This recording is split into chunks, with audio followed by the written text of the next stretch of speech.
Hey everyone, Chef Dave with The Butchery here to remind you to reserve your fresh Amish raised turkeys at The Butchery. Also, today I wanted to tell you a couple things. I wanted to share with you 6 tips on roasting your turkey.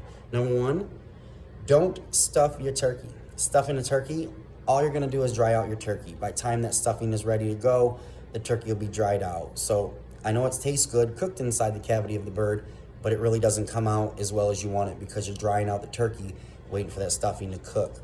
Number 2, roast it on a rack. Start your turkey with your skin side down, and then flip it halfway through roasting.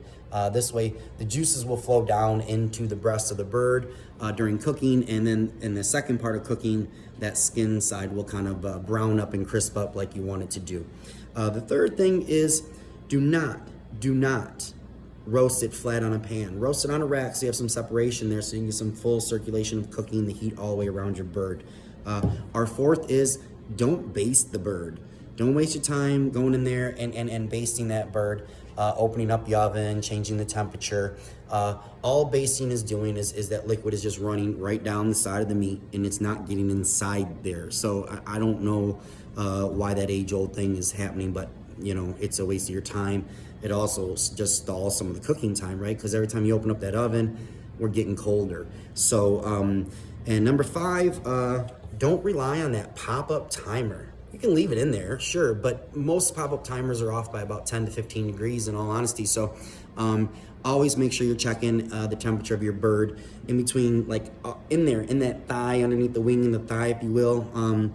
And then that'll let you know an exact read. You want about 160, 165. Let that bad boy rest for a little while. That is the tip number 6.